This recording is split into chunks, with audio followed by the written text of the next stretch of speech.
Shabbat Shalom!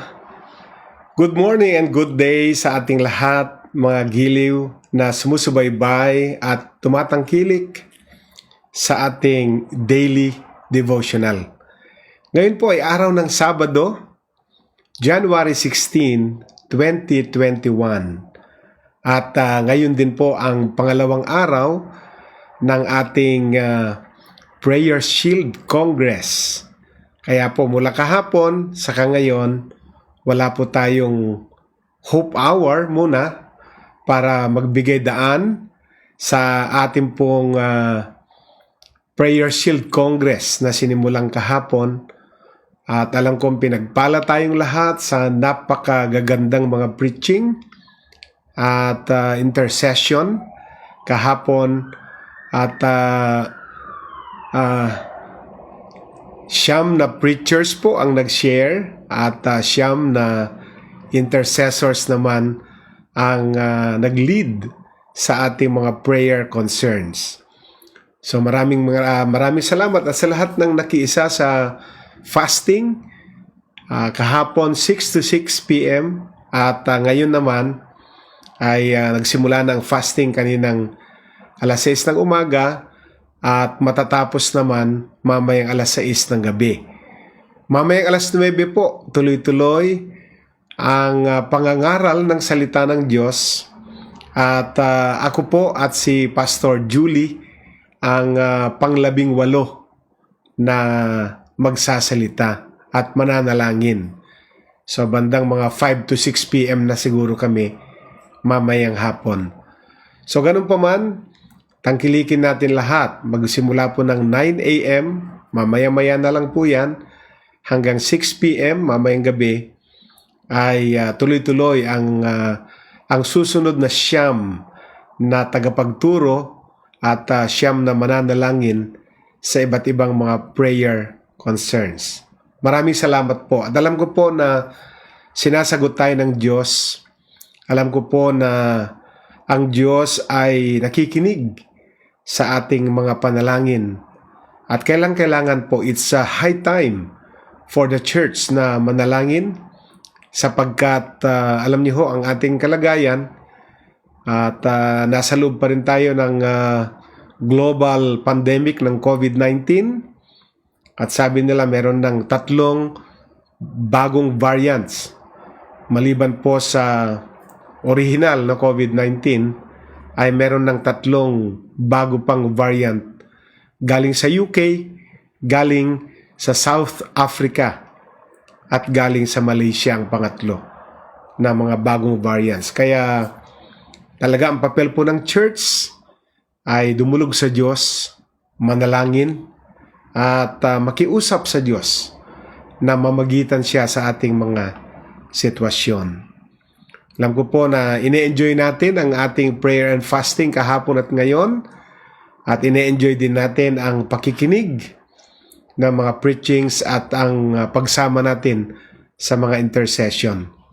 So bago po ako dumako sa ating topic ngayon sa devotional, nais ko pong anyayahan kayo na share this broadcast to your Facebook friends upang sa gayon ay ang parehong pagpapalang tinatanggap ninyo natin ay matanggap din ng ating mga kaibigan at mga kakilala.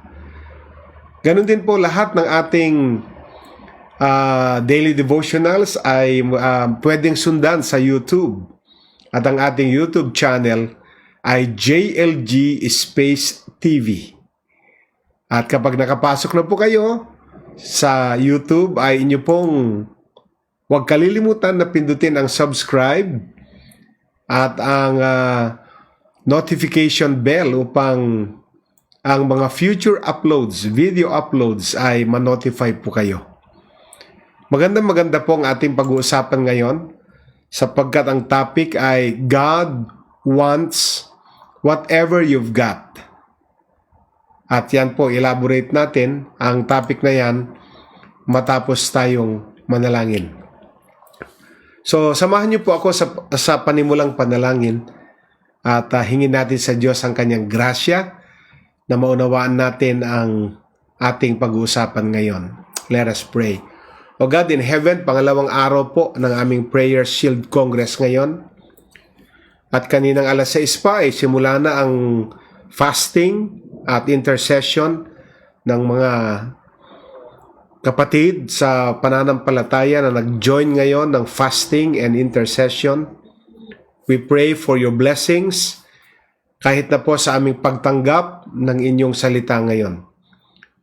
Pagpalain mo kami ng dakilang karunungan at wala pong salitang masayang dahil lahat ng tatanggapin namin ay makakatulong sa aming espiritual na paglago, makakatulong sa aming paglakas sa pananampalataya.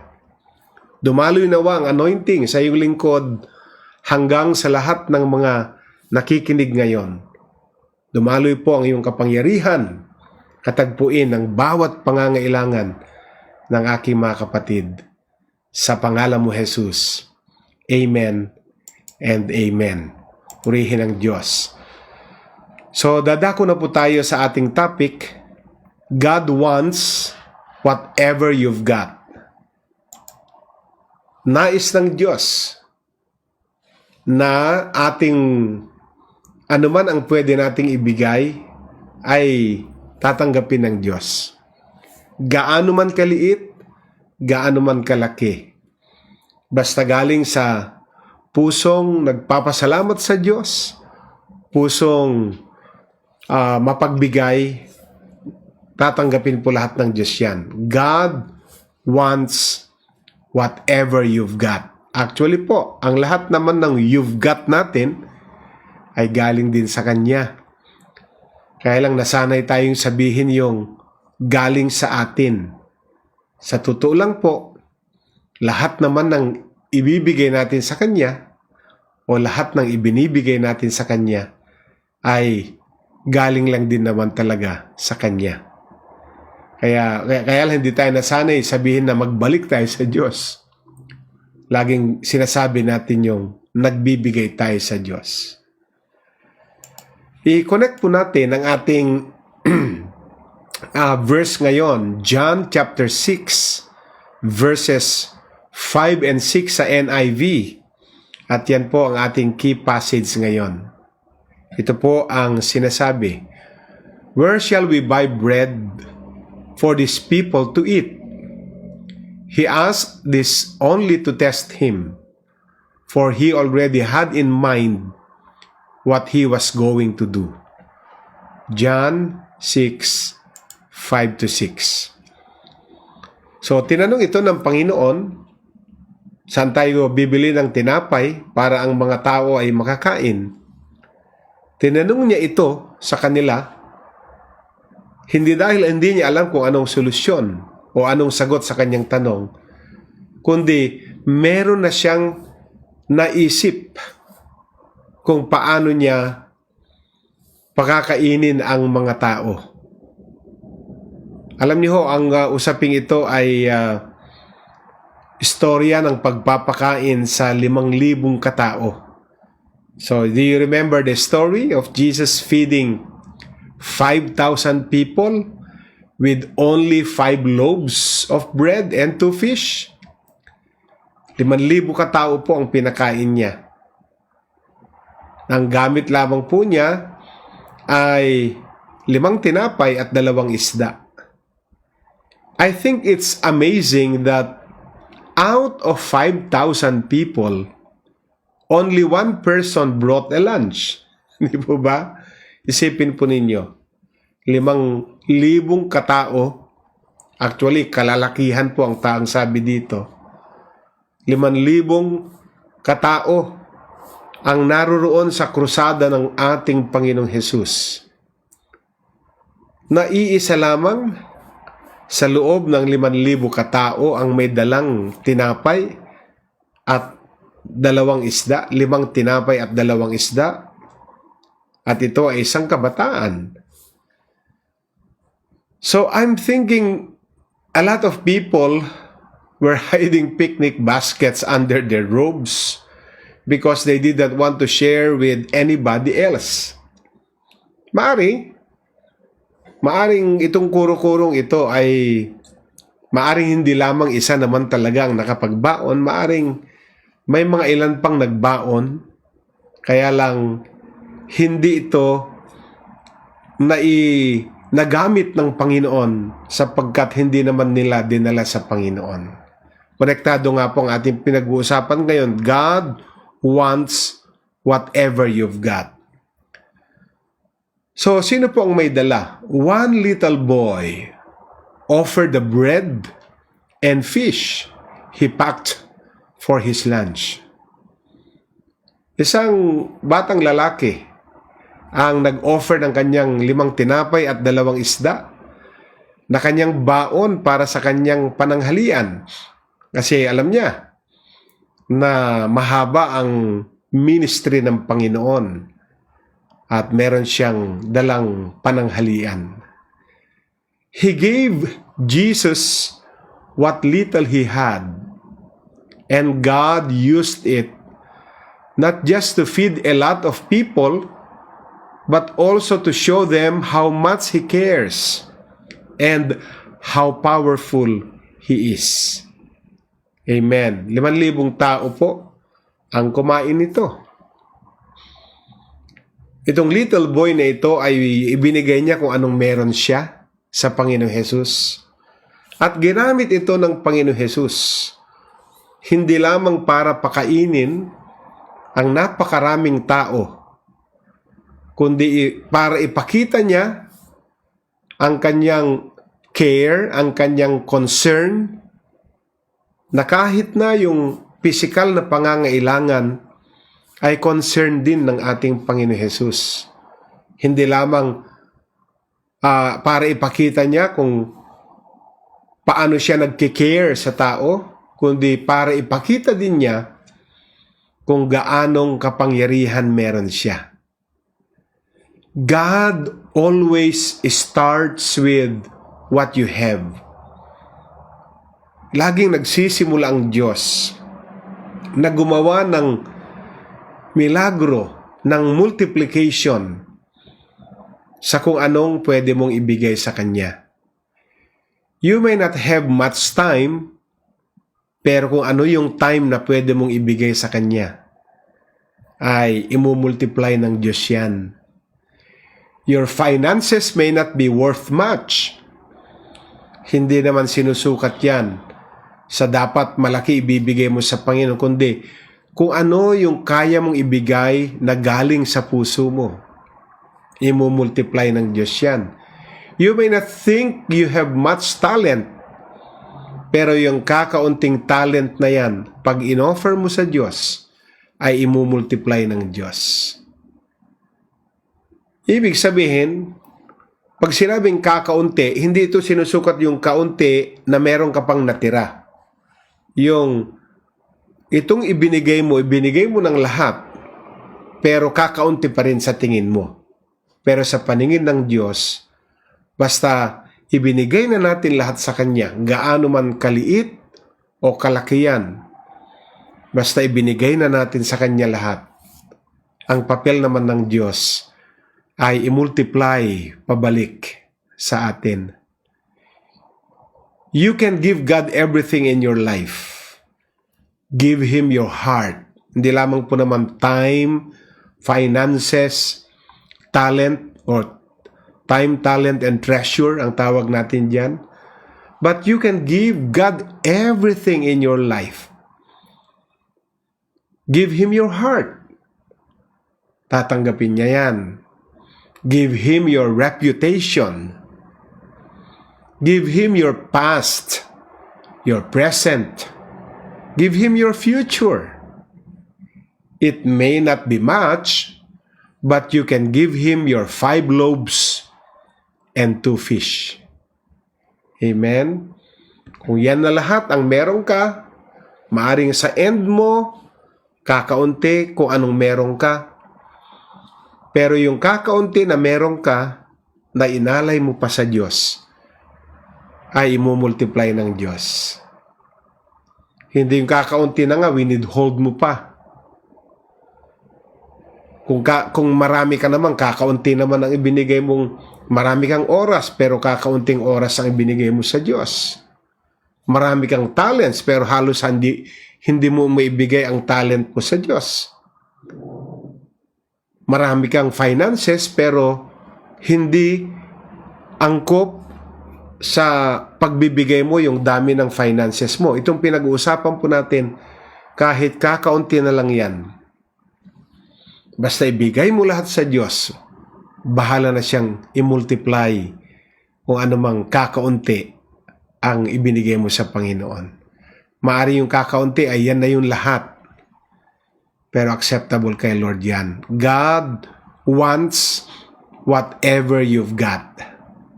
Diba? Binasa natin kanina, John 6, 5-6. Ang sabi ng Panginoon Jesus, "Where shall we buy bread for these people to eat?" He asked this only to test him, but he already had in mind what he was going to do. Jesus wasn't worried about how to feed 5,000 people. He already had in mind what he was going to do. Actually, sa kapangyarihan na meron ng Panginoong Jesus, sa totoo lang, wala naman siyang kailangan sa atin eh. Dahil sa kapangyarihan pa lang niya, pwede na niyang pakainin ito, ang 5,000 katao, na hindi na tayo pahirapan pa kung saan manggagaling ang ipapakain sa 5,000.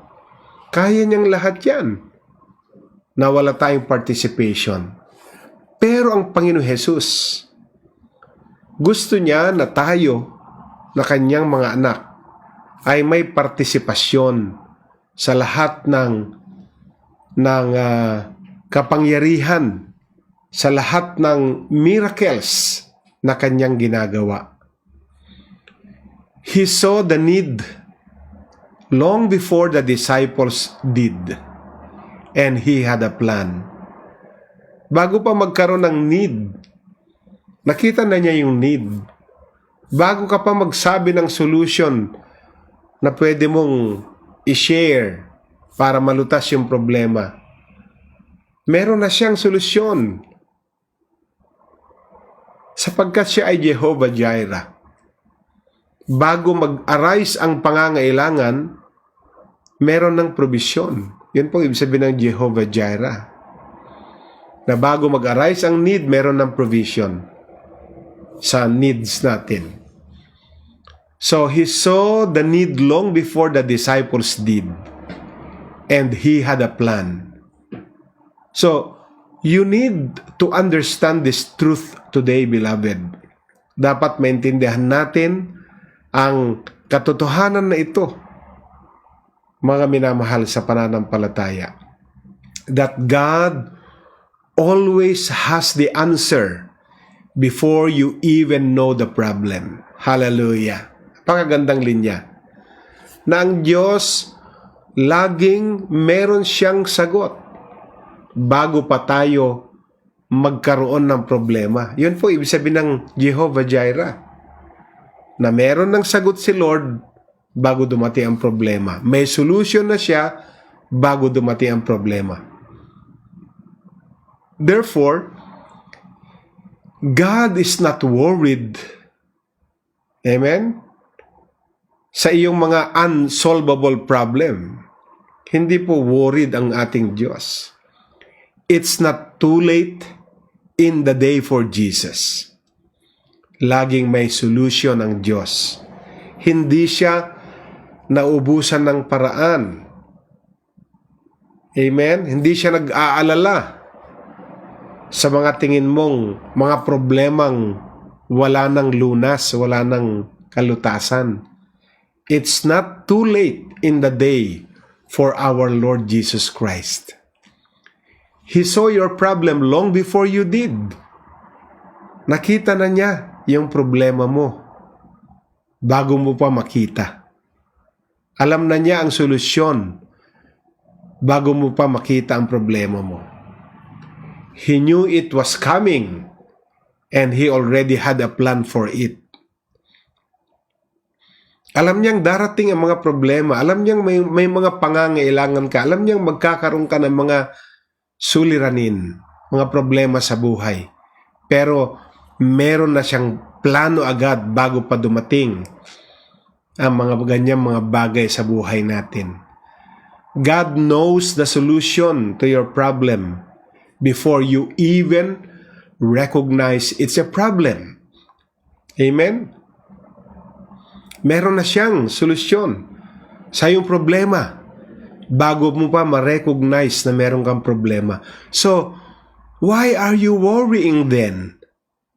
Kung yan ang pamantayan, kung yan ang ating Panginoong Hesus, bakit tayo nag-aalala pala? Bakit pa tayo nangangamba pala?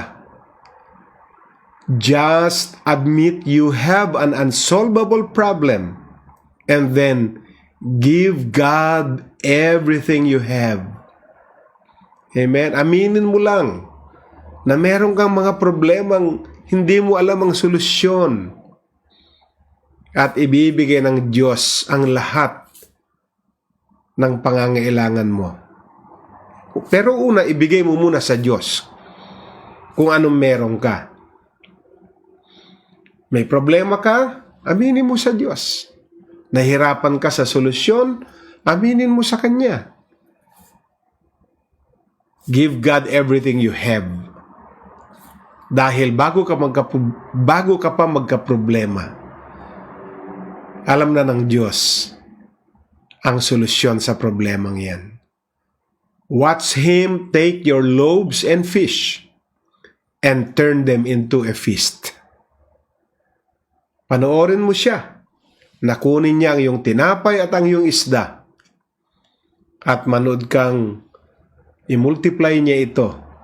Ang loaves mo at ang fish mo ay maging feast.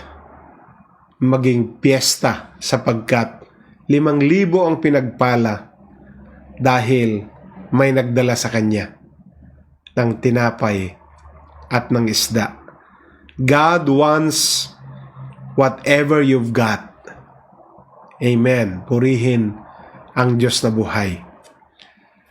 I-declare po natin, mga minamahal, ang ating declaration ngayon. Sabihin natin, Heavenly Father, I will give you everything I have. I watch you take my loaves and fish and turn them into a feast for me. Amen. One more time. Heavenly Father, I will give you everything I have. I watch you take my loaves and fish and turn them into a feast for me. Amen and amen. Purihin ang Panginoon. Manalangin po tayo. O aming Ama, sa pangalan ni Jesus, maraming salamat sa inaral namin ngayon. Ang kaparaanan ng inyo pong pagpapahayag ng iyong kapangyarihan ay makikita lang namin kapag natuto kaming aminin sa iyo ang aming mga sitwasyon at aming mga kalagayan. Na pag nahirapan na kami, dapat sinasambit namin, inaamin namin sa iyong harapan.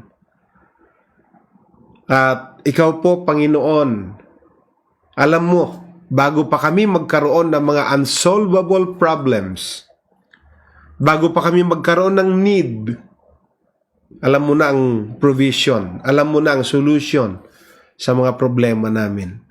Ang nais mo lang ay dalhin namin sa iyo kung anong katotohanan sa buhay namin. Maraming salamat dahil ikaw ang Panginoon na nagki-care. Ikaw ang Panginoon na very powerful.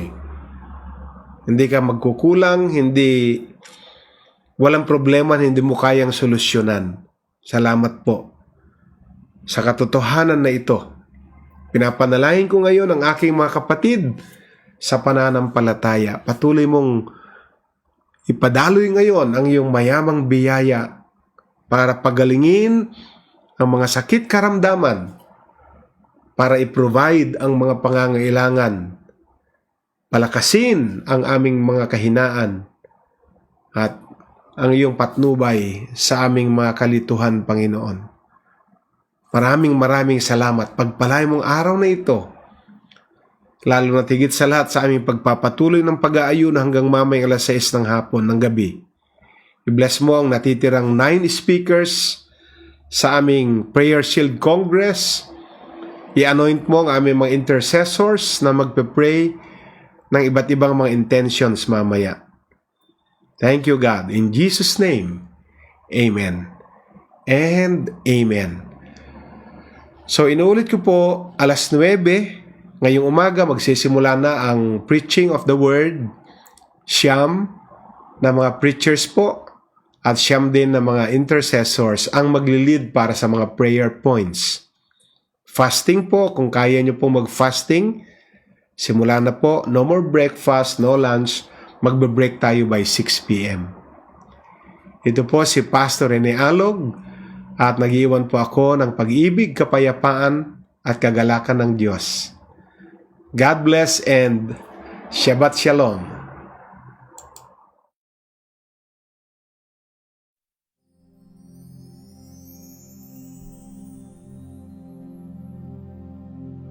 When I look at what you've done in my life, I am so grateful.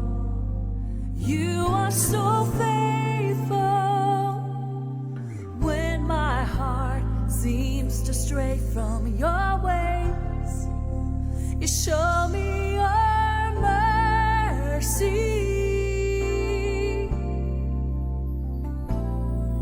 Your compassion